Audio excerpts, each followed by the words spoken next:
She laughed at him in a dirt field. 7 days later, she walked into his office. Presley Hartman had never touched anything cheap in her life. Not her clothes, not her car, not the air she breathed. She grew up in a penthouse on the 43rd floor of a glass tower in Atlanta, where her father's name was printed on the side of buildings and whispered in boardrooms. Gordon Hartman had built his empire from scratch: logistics, real estate, tech infrastructure, and now thousands of people worked under his name.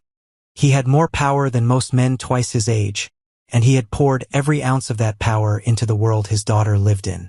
The problem was, Presley had started to believe that world was the only world that mattered. She didn't decide to become that way. It just happened. Slowly, quietly, the way rust spreads on something expensive that nobody bothers to check. By the time she was 24, she had developed one unspoken rule about people. If they couldn't afford to sit at her table, they weren't worth her time. One evening, Gordon called her into his study. "Presley," he set down his pen. "We're going to Mill Haven this weekend." She looked up from her phone.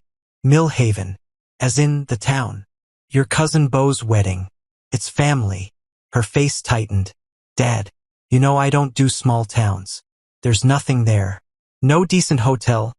No signal half the time." "Presley." His voice dropped one register.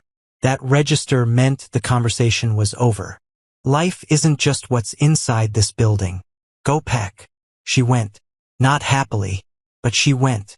The drive from Atlanta to Mill Haven took 4 hours. Presley sat in the back seat of the Escalade with her two best friends, Jade and Tori, watching the skyline disappear in the rearview mirror. Tall buildings gave way to open highway. Highway gave way to 2-lane roads lined with pine trees and red clay. Nobody talked much after the first hour. Then the car turned off the main road onto a gravel path, and the fields opened up on both sides. Presley looked out the window and saw exactly what she expected to see. Nothing impressive. Flat land. A rusted water tower in the distance. A few old trucks parked on the side of the road. And then she saw him. A guy, maybe mid-20s, working alone in a field 50 yards from the road. He was in a faded gray t-shirt, jeans dark with soil from the knees down, working a hand irrigation line across dry rows of crops. The sun was brutal. He didn't seem to notice. Presley told the driver to slow down. She watched him for a moment. He didn't look up. Jade leaned over. "Is that what they mean by farm fresh?" They laughed. Tori pressed her face to the window. "He's been out here all day probably. Doesn't he get hot?" Presley tilted her head. "Some people are just built for that life, I guess." She said it the way someone says some people just aren't meant for more. Matter of fact. Final. The guy still didn't look up. That bothered her more than she expected. She was used to being noticed. "Drive," she said. Mill Haven on a wedding weekend was the loudest quiet place Presley had ever been. String lights everywhere. Folding chairs on the lawn. A bluegrass band warming up behind the barn. People she'd never met hugging her like they'd known her for years. By evening, the yard was packed. Presley had changed into a white sundress, the kind that cost more than most people's rent, and she stood near the edge of the gathering with Jade and Tori, holding a drink she didn't really want, scanning the crowd. That's when she saw him again. Same guy from the field. But now he was cleaned up. A plain white button-down, dark jeans, no watch, no jewelry. He stood near the fence with a cup of lemonade, talking to an older man, relaxed in a way that made him look like he owned the air around him. Presley leaned toward Jade. "That's him. The field guy." Jade raised an eyebrow. "He cleans up. Let's go say hi." Presley's smile had a particular shape when she was about to do something she'd enjoy too much. They walked over. Presley stopped a few feet away and looked him up and down with the kind of look that was meant to land. "Hey, didn't I see you out in the field earlier? You came straight from work." The guy turned. His eyes were calm. Not nervous. Not amused. Just calm. "Could have showered first," she continued. "I mean, it's a wedding." Jade and Tori giggled behind her. He looked at her for exactly 1 second. Then he turned back to the older man and continued his conversation like she hadn't spoken. Not with rudeness. Not with anger. like she simply wasn't a threat worth addressing. Presley blinked. She opened her mouth, closed it. She'd been ignored before. Never like that. Okay then, she said, turning away.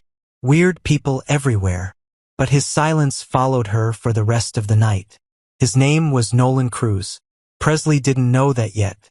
What she didn't know, what nobody at that party told her, was that Nolan Cruz had built his first company at 19 out of a 2-bedroom apartment in Raleigh. By 22, he had investors in 3 states. By 25, his infrastructure firm had contracts with some of the largest development companies in the Southeast. He had offices in Charlotte, Nashville, and Dallas. He employed over 400 people.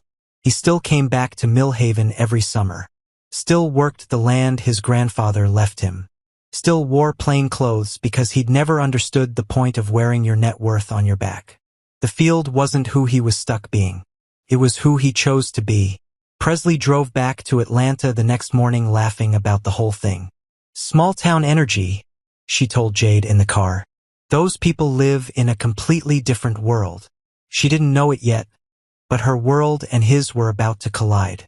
3 days later, Gordon Hartman called Presley into his office. There's a partnership meeting Thursday, he said. Big one. If this goes through, it doubles our infrastructure capacity in the Southeast.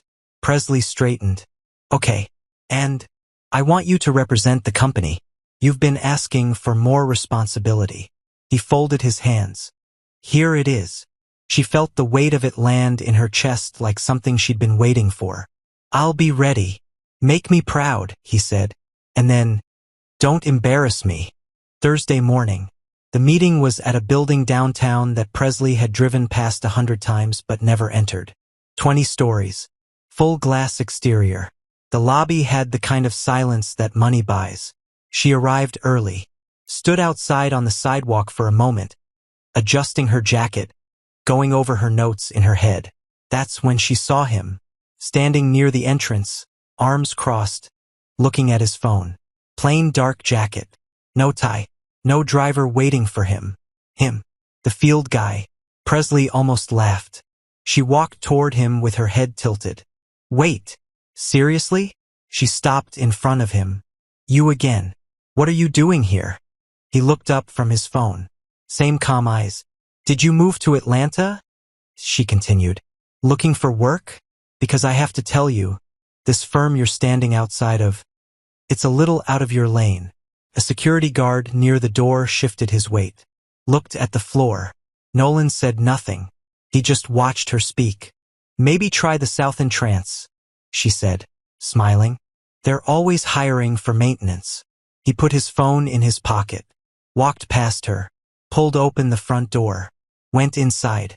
She stood there for half a second, then followed. The conference room was on the 14th floor. Presley arrived 2 minutes before the meeting started and took her seat at the long table. 12 people, maybe 15. Suits, folders, water glasses. The kind of room where every silence costs someone money. She was running over her talking points when the door opened. The room changed. It wasn't dramatic. Nobody gasped. But every head turned.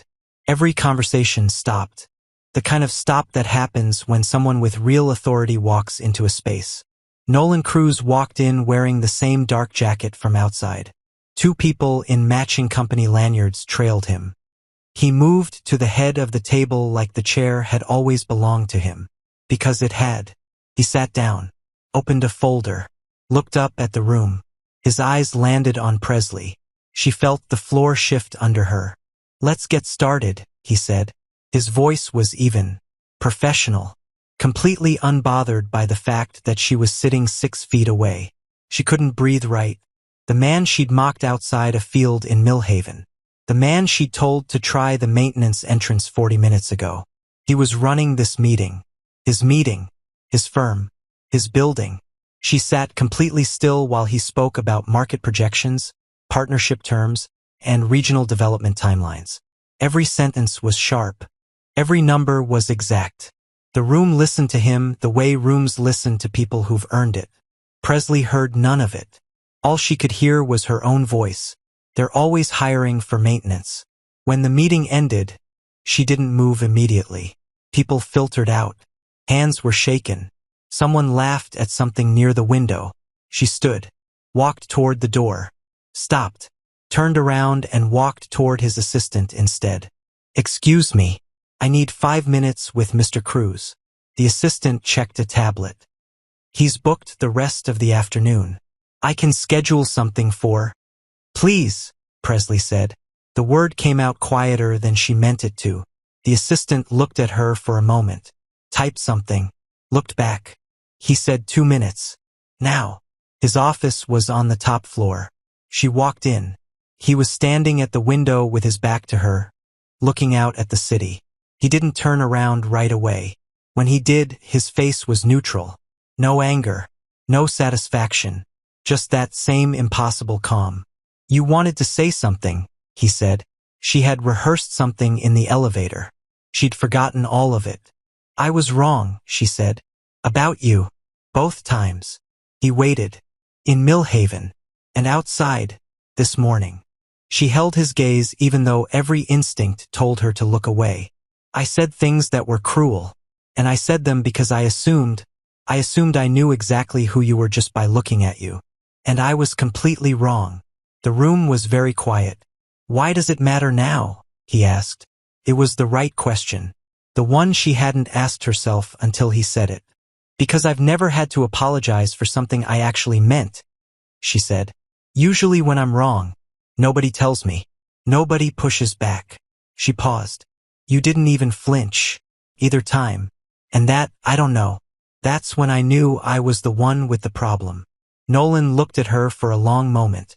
"I grew up being told that the way you look tells people everything about you," he said. "I decided a long time ago I wasn't going to perform wealth to make strangers comfortable." He pulled out his chair and sat down. "People like you used to bother me. You don't anymore." She felt that land. "Used to," she said. "Used to." She nodded. "Then I'm asking you, what would it take for you to see me differently? Not for business. Not for my father. For me." He studied her. Not the way people usually studied Presley, like she was something decorative, but like he was reading her, looking for something real underneath. "You'd have to actually be different," he said. "Not say it. Be it." She left without another word. She drove home in silence. No music. No calls. No texts back. She sat in her car in the parking garage of her building for 22 minutes before she went upstairs. She thought about the field. She thought about the wedding. She thought about the way he had looked straight through every version of her she'd ever put on for other people, and hadn't been impressed by any of them. She thought about the kids she'd grown up with who never had what she had.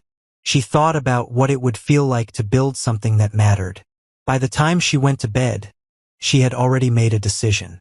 Not a safe one. Not a reversible one. The kind she couldn't walk back from. She went to her father the next morning. "Dad, I want to start a foundation. Something real." She sat across from him. "There are kids in towns like Millhaven who don't have access to good tutoring, test prep, college counseling, any of it. I want to build a program. Fully funded. Free." Gordon Hartman looked at his daughter the way parents look at their children when something unexpected moves through them. "Where's this coming from?" he asked quietly. "Does it matter?" He thought about that. "No," he said. "No, I suppose it doesn't." He leaned back. "If you're serious, I'm with you." "I'm serious," she said. 6 months later, the Hartman Access Initiative had launched in 4 counties across rural Georgia. Presley ran it herself. Not from a desk in Atlanta, from the road. She drove to Millhaven on Tuesdays and Thursdays. She sat with kids in a converted community center that she and 3 other people had spent 2 weekends painting. She worked with counselors, brought in tutors, called in every favor she had to pull together laptops, curriculum materials, and college application workshops. She stopped wearing the kind of clothes that made kids feel small around her. She stopped correcting people's grammar in her head. She stopped keeping score. The people in Millhaven who had watched her arrive that first summer, polished and perfect and quietly contemptuous, watched this different version show up every week and couldn't quite reconcile the two. But they let her in. Slowly. The way trust actually works. On a Wednesday in late October, A black SUV pulled up outside the community center. Nolan Cruz stepped out. He hadn't called, hadn't scheduled anything. He stood at the entrance for a moment, reading the small hand-lettered sign on the door, Hartman Access. Everyone gets a shot. He walked in. The main room was loud. 8 or 9 kids spread across folding tables, papers everywhere, a whiteboard covered in SAT vocabulary words. Presley was crouched next to a 15-year-old girl named Deja. Both of them hunched over a practice essay, Presley pointing at something on the page and saying something that made Deja laugh. Presley looked up. She saw him standing in the doorway. She didn't smile right away. She just looked at him the way you look at something you weren't sure was ever going to happen. She said something quiet to Deja, stood up, and walked over. "Hey," she said. "Hey." He glanced around the room, took it in slowly. The kids, the noise, the realness of it. "This yours. Ours," she said. "The community's. I just show up." He was quiet for a moment. "I heard about it from someone in the county office," he said. "Thought I'd come see it myself." She nodded, didn't push, didn't ask him to say more than he meant. He turned back toward the room, watched Deja pick up her pencil and keep writing. "You know," he said, "when I saw you in that field in Millhaven, looking at me like I was something you'd stepped over, I wrote you off completely." "That's fair," she said. "But then you walked into my office and said something nobody in your position ever says. That I was wrong? That you were wrong and you knew why." He looked at her. "Most people in your world don't do that. They just rotate to a new version of the same story." She didn't answer. She didn't have to. "What you built here," he said, "is real. I've seen a lot of things that looked like this and weren't. This is." She felt something settle in her chest that had been restless for a long time. A few weeks later, he called her. Not about business. He asked if she wanted to meet for coffee. Talk. No agenda. She said yes. They met on a Saturday morning at a diner halfway between Atlanta and Millhaven. The kind of place with linoleum floors and coffee that comes in a pot that never gets cold. They talked for 3 hours. About their fathers. About what it felt like to be handed everything and still feel like something was missing. About what it cost to build something from nothing. About what it cost to give something up. He told her about the first time he came back to the farm after his company went profitable. How he worked the field for a full day before he told anyone. How it felt necessary. Like he needed to remember what hard felt like so he wouldn't confuse success with security. She told him about the night after the meeting. Sitting in the parking garage. The 22 minutes. He listened. Really listened. When they finally stood up to leave, he said, "I'd like to do this again." She said, "Yeah, me too." It didn't happen fast. Nothing real does. But it happened. By the following spring, Nolan's company had become a formal infrastructure partner for the Hartman Initiative. 3 more counties added. A scholarship program piloted. A second community center under renovation. And somewhere between the spreadsheets and the Saturday mornings, between Millhaven and Atlanta and the flat stretch of highway in between, Presley Hartman stopped being the girl from the 43rd floor. She wasn't sure exactly when it happened. Only that one morning she woke up and the person she saw in the mirror was someone she actually recognized. Someone who could apologize. Someone who could show up. Someone who had learned, the hard way, the right way, that the most powerful thing in a room isn't the person who makes everyone feel small. It's the person who doesn't need to. And Nolan Cruz? He never told anyone what she'd said to him outside the building that morning. Not because it didn't matter. Because he understood, better than most, that people are often their worst selves before they become their truest ones. He had been willing to wait and see. She had been worth waiting for. The field hadn't changed. She had. And that made all the difference.